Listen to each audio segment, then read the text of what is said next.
Hello everyone. प्रत्येक वर्ष 16 सितंबर को हम विश्व ओजोन दिवस का आयोजन करते हैं और इस वर्ष भी हम यहाँ पर विश्व ओजोन दिवस मना रहे हैं।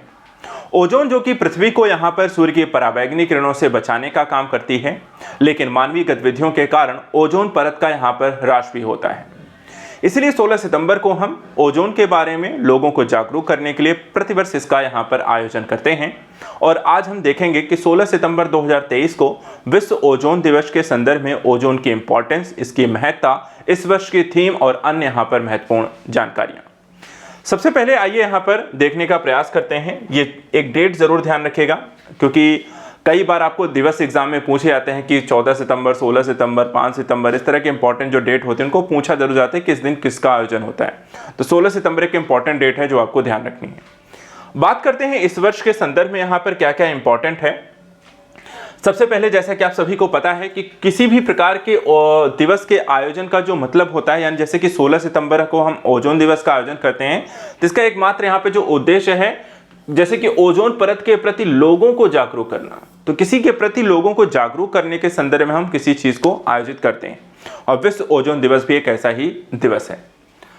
बताते चले 19 दिसंबर 1994 को यहाँ पर संयुक्त राष्ट्र महासभा ने 16 सितंबर को ओजोन परत के संरक्षण को लेकर अंतर्राष्ट्रीय दिवस यहाँ पर घोषित किया गया। अर्थात हम कब से मना रहे हैं, तो 19 दिसंबर 1994 से घोषित किया गया और उसके बाद अगले वर्ष यहाँ पर हमने 16 सितंबर को इसका आयोजन करना शुरू किया। 16 सितंबर 1987 को देखें तो मॉन्ट्रियल प्रोटोकॉल पर हस्ताक्षर भी हुए थे और इस तरीके से भी ये इंपॉर्टेंट पहलू हो जाता है। 16 सितंबर को हम देखा जाए तो इसी कारण से ओजोन दिवस यहाँ पर हम मनाते हैं। इसके अलावा ओजोन गैस की अगर हम बात करें तो ये कहाँ पर है, पृथ्वी के जब बारे में हम पढ़ते हैं तो क्षोभ मंडल, समताप मंडल, आयन मंडल, इस तरह के मंडलों के बारे में आप पढ़ते हैं जो कि परत दर परत एक तरीके के वायुमंडलीय स्थितियां हैं।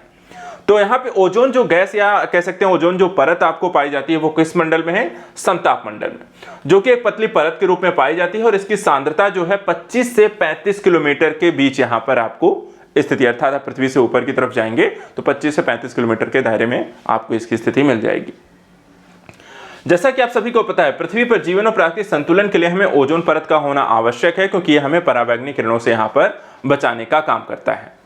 ओजोन का जो निर्माण होता है वो सूर्य के प्रकाश की उपस्थिति में ऑक्सीजन के 3 परमाणुओं के आपस में सहयोग से बनता है और इसलिए इसका जो रूल होता है O3 होता है। ऑक्सीजन का जो होता है वो O2 होता है और यहाँ प्लस O और जुड़ जाता है जिससे O3 का निर्माण होता है और O3 जो होता है ओजोन हम इसे कहते हैं।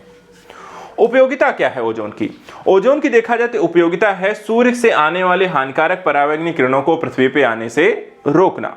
दूसरा, पराबैंगनी किरणों के पृथ्वी के वायुमंडल में प्रवेश करने के कारण आपको किस तरह की गंभीर समस्याएं हो सकती हैं, आपको कैंसर की समस्याएं हो सकती हैं, जिसमें देखा जाए तो आपको त्वचा कैंसर सबसे ज्यादा यहां पर देखने को मिलता है। इसके अलावा श्वास रोग की अर्थात सांस लेने में दिक्कत हो सकती है, अल्सर की समस्या हो सकती है, मोतियाबिंद जैसी यहां पर आपको गंभीर बीमारियां हो सकती हैं। इसके अलावा ये किरणें जो है मानव शरीर की प्रतिरोधक क्षमता को भी यहाँ पे प्रभावित करती हैं। प्रतिरोधक क्षमता इम्यून सिस्टम को, जो कि रोगों से लड़ने के लिए यहाँ पर आपकी सहायता करता है। ओजोन परत के ह्रास के संदर्भ में भी यहाँ पे कुछ फैक्ट पता होना चाहिए, क्योंकि लगातार मानवीय गतिविधियों के कारण इसमें ह्रास होता है। तो इसके क्या कारण हैं? सबसे पहले इसकी पता जो होता है 1985 में वैज्ञानिकों ने पता लगाया कि अंटार्कटिका महाद्वीप के ऊपर जो है ओजोन परत यहाँ पर एक छिद्र हो चुका है जो लगातार यहाँ पर आपको बढ़ रहा है। और अंटार्कटिका के अलावा देखा जाए तो ऑस्ट्रेलिया, न्यूजीलैंड के देशों में भी ओजोन परत के छिद्र आपको देखे गए हैं।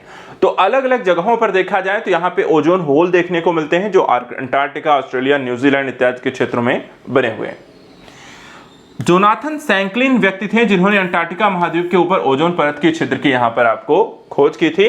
और ओजोन गैस का अगर आपसे मापन पूछा जाए किस इकाई में किया जाता है, तो देखिए मापन की कई सारी इकाइयां आप भौतिक विज्ञान में पढ़ते हैं, जिसमें एक होती है डॉप्सन। तो ओजोन परत का जो मापन किया जाता है वो किसमें किया जाता है, डॉप्सन इकाई।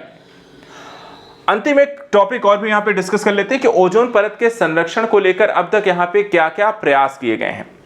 तो यहाँ पे आप देख सकते हैं, सबसे पहले ओजोन परत के संरक्षण को लेकर मार्च 1985 में ऑस्ट्रिया की राजधानी क्या है, वियना।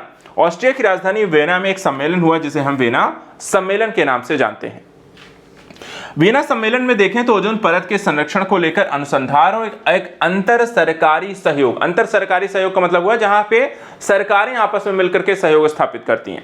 तो यहां पे एक अंतर सरकारी सहयोग, ओजोन परत का निरीक्षण, CFC की निगरानी, सूचनाओं के आदान प्रदान से संबंध मुद्दों पर यहाँ पे चर्चा हुई। देखा जाए तो क्लोरोफ्लोरोकार्बन यानी कि CFC जो गैस है ओजोन परत को यहाँ पर काफी नुकसान पहुंचाती है, जिसको प्रतिबंधित करने का भी यहाँ पे डिसीजन लिया गया था।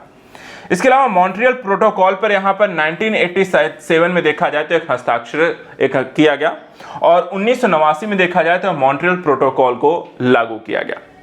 इसका उद्देश्य क्या था? इसका उद्देश्य था कि ओजोन परत को नुकसान पहुंचाने वाले रासायनिक पदार्थों उत्पादन और उपभोग दोनों में यहां पर आपको कमी लेकर आना है। इसके अलावा किगाली समझौता 2016 के अंतर्गत मॉन्ट्रियल प्रोटोकॉल में भी यहां पर आपको संशोधन किया गया। तो इस तरीके से यहां पर देखा जाए ओजोन परत के संरक्षण को लेकर अंतर्राष्ट्रीय स्तर पर कई बार क्वेश्चन भी ऐसे पूछे जाते हैं कि निम्नलिखित में से कौन सा समझौता है जो ओजोन परत के संरक्षण को लेकर किया गया था, तो वहां पर मॉन्ट्रियल प्रोटोकॉल आपको ध्यान रखना है। तो ये कुछ इंपॉर्टेंट फैक्ट हैं जिसको हमने यहां पर देखा है। नेक्स्ट वीडियो में कुछ और इनसे ही चीजों के इंपॉर्टेंट चीजों को लेकर डिस्कस करेंगे। इसकी हर एक जो फैक्चुअल जो डेटा है उसको जरूर ध्यान रखिएगा, हर वर्ष आपसे एग्जाम में जरूर पूछे जाते हैं। थैंक यू सो मच आज के लिए एंड गुड लक।